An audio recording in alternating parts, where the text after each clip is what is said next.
Hi, ladies and gentlemen, this is Eddie Marcus again. You know why I'm back. I'm back because God loves you and so do I. And what that basically means is that the life that you're being denied, the life that you're being robbed of, God and I want you to experience that. You know, I got this hoodie on. Last night it got a little chilly. I looked out of the window and saw snow or frost on top of cars. And I'm just thinking it was almost 80 something the other day. Well, things change. And then they remain the same. You know, there's one thing that is on my mind that I want to share. It might help someone, and that is our understanding about life. You know, the truth of it is we live in a society, capitalist democracy, and we have a constitution that we say that we adhere to, and we say that everybody is under the law. That's the American way. Now, there are other democracies that might sound similar to that, or they might be a little different. Or they might be other kinds of government, totalitarian governments. They might be dictatorships. They might be kings and queens or emperors. Might be gangsters. But each of them got their system of operation. And all of us know that you, as an individual, and probably all human beings like you, require certain things for existence. These things are common amongst us, like food and air and water and other things, you know. And those things have been provided for, evidenced by the fact that we need them and we are here, and these must be met.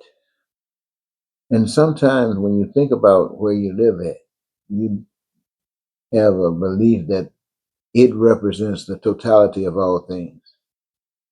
For instance, here in America, we have two major parties, political parties. We call them Republican and Democrat. One is conservative and one is liberal. And each one got their own perspective about how the system of government should run, even though everybody supposedly is under the Constitution and its rules. Yet they differ about how things should be done, which means probably they're going to find a reason to compromise. And compromising just to get by until a better time.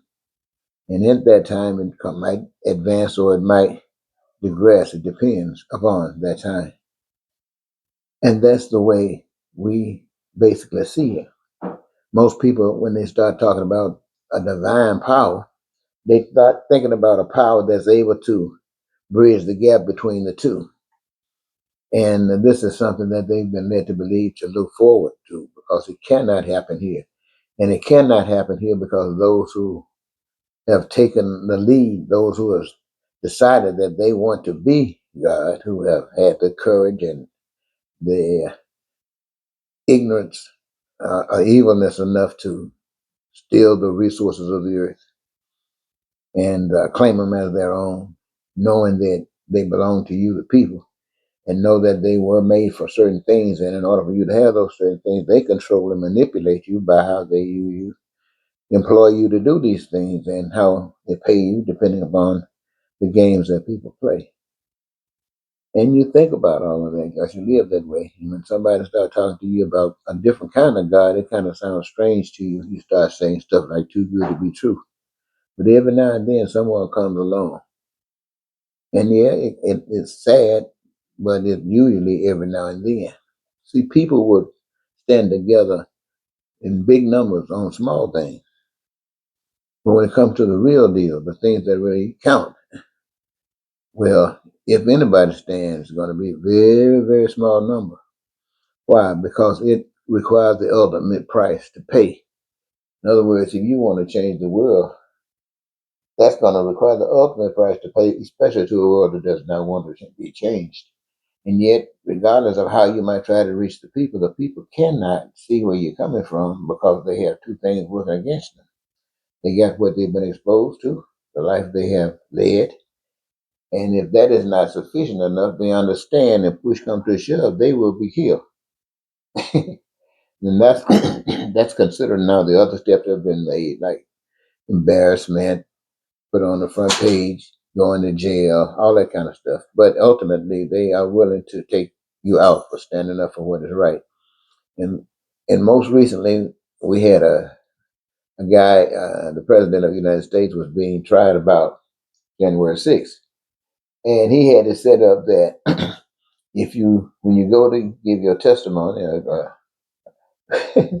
if you lie for him, if you lie for what works for him, and you get busted, if he gets back in power, he will, free you. And those people, I guess, they did everything he wanted to do, but they didn't win in that area. They lost. And so when the investigation was taking place, everybody that wanted to stick with him were investigated, gave their testimony, and told straight up lies. And the world could look at them and see because the world saw stuff. The people saw stuff. And these other guys that just got up there blatantly lied for the protection of this guy. And I can remember Miss Cheney. Miss Cheney is a Republican. She's one of the guys that, just like Trump, but she's not as bad as Trump. Because Trump will lie and he doesn't know what the truth means. And the people that follow him says it's okay. But not all Republicans are like that. So Miss Cheney was one that was not like that. So when they asked her to give the testimony that she had, she spoke the truth. And when she spoke the truth, they set out to just destroy her and her political advantage. So they wanted to make sure that when she ran again, she'd be defeated. But in order to be defeated, the people had to vote her out. And you know what, ladies and gentlemen? The people voted her out. It's one thing for the Congress to stand against this woman, the Republican Party. But for the people in the community, the people that she has been protecting and speaking for and representing, stood up and said, because she told the truth, they didn't want her around. Get her out of here because we were working with liars now. We're dealing with deceitful people. We're dealing with people who don't give a care about other folks. So get the caring folks out. So this was telling the world we got an attack going on. We got people who don't give a stink about anything but winning.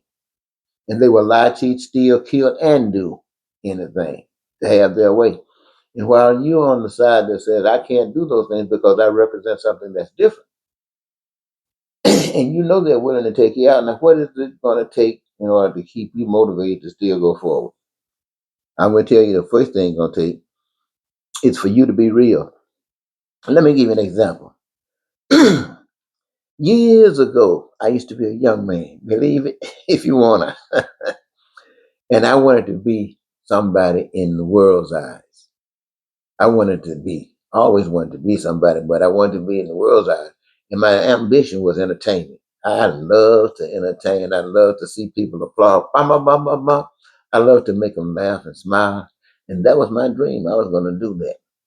But somewhere in there, I got a little twisted a little bit, and I got a job working as a counselor with the Veterans Administration. And then I was married. Now, let me tell you something, ladies and gentlemen. Let me tell you. During that time in my life, I ran across something that woke me up.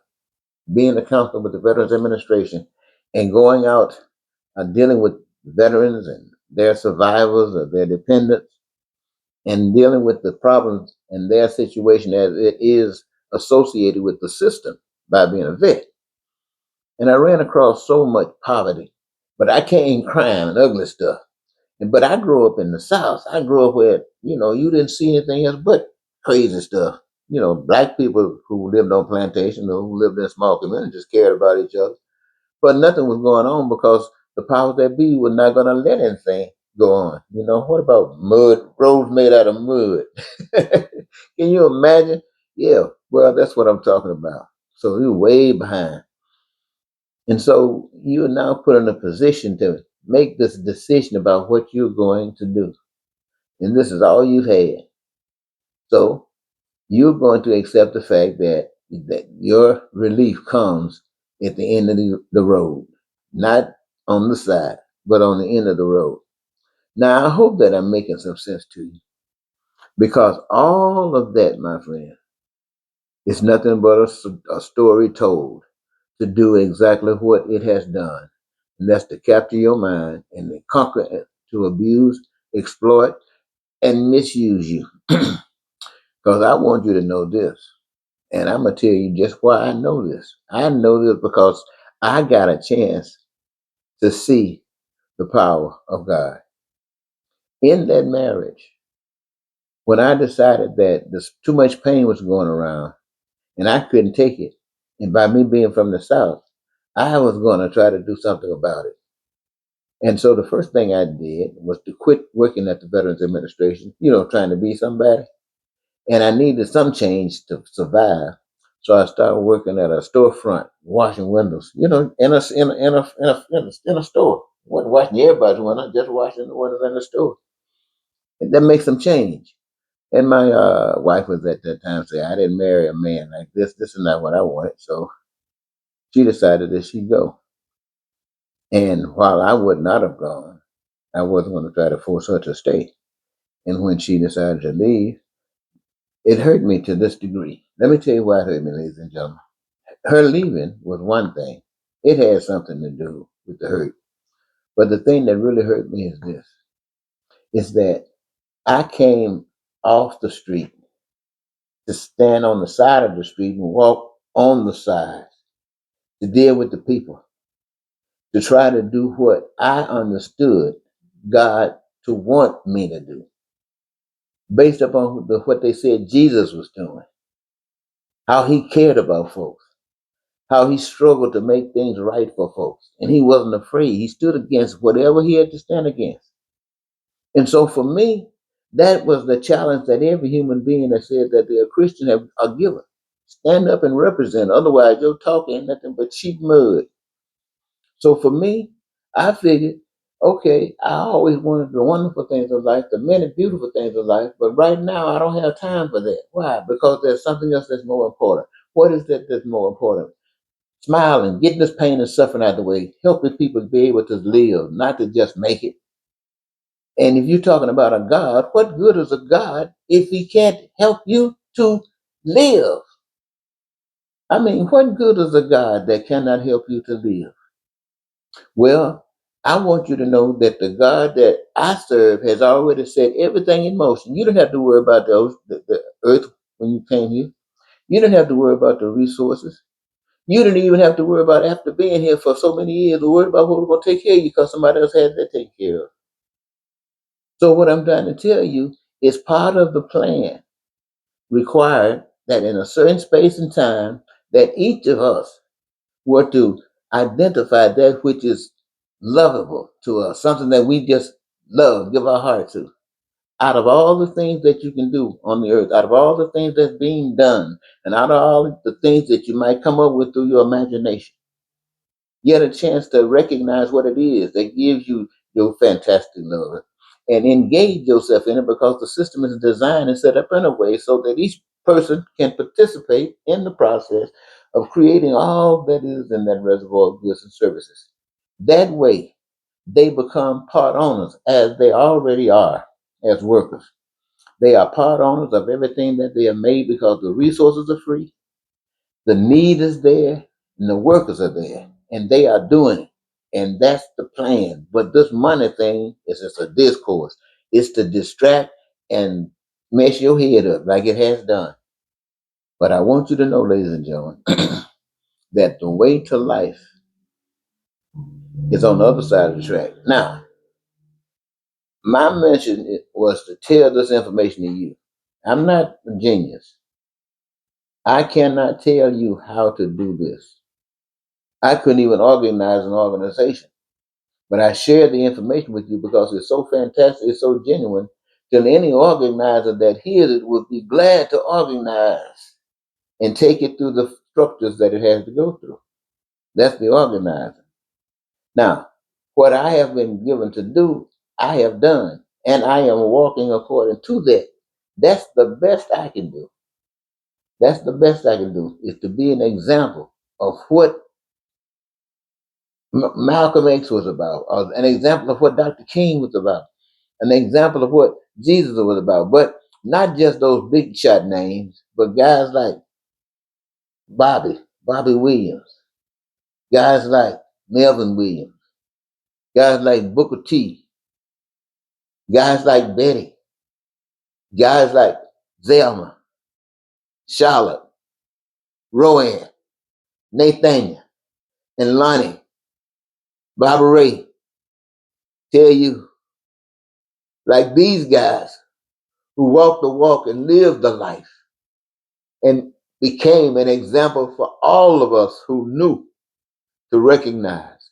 And if you have the spirit of the living God, you can't hide it, because it will be just like you. Now I want to say this. I came to say to you. That way, I just wanted to say this to you. I wanted to say something because you don't often get someone to say this kind of conversation to you. And so I didn't want the day to pass. I've been had some trouble with my old system all day long. But I want you to know this. When you make up your mind to do something, it is between you and God. You listen to God and do what God wants you to do. God is not going to sidetrack you. And when I say that to you, I'm talking to everybody.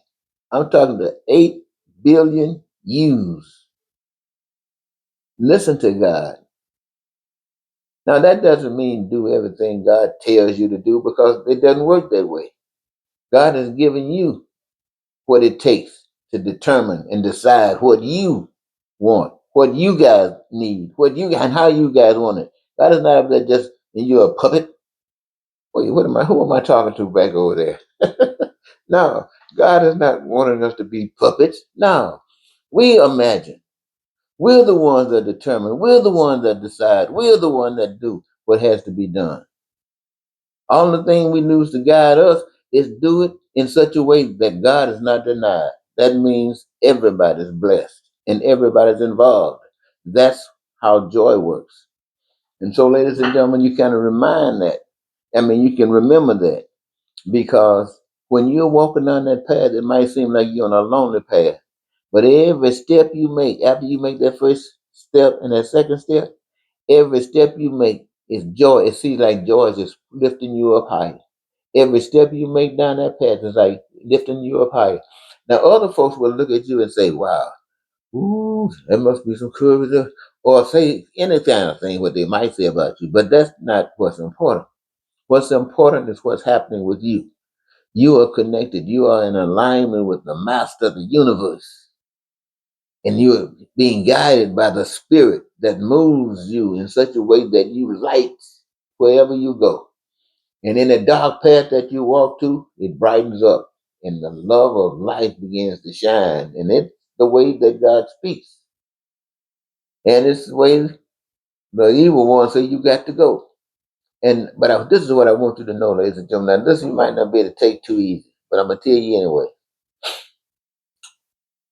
Living is like in college. You've heard people say that. Elementary school, whatever schools, all this kinds of schools. But you come to a period of graduation. Now, the graduation with the highest honors, let me just tell you this here. The graduation with the highest honors goes to whomever come to this life and are pure in heart enough to see God. And what that basically means is to see life. And you see life in contrast with what's happening. And you choose life. No man, no woman can obey two masters. You choose life. So that means you walk in the light and you become a light and you shine for darkness to see. That's what you're for. That's what the moon is for. That's what the stars are for. That's what the sun is for. And now that's what you are for, to shine. And as you shine, Your shining is an expression of what you have become. And that means you're being led by the Spirit, the true Spirit. Some people call it the Holy Ghost.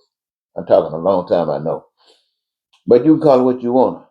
But you do and accomplish that which you're supposed to. And evil, the world, that's what I put, let me just put it down the world way. The world's way, I don't want to call them evil right now.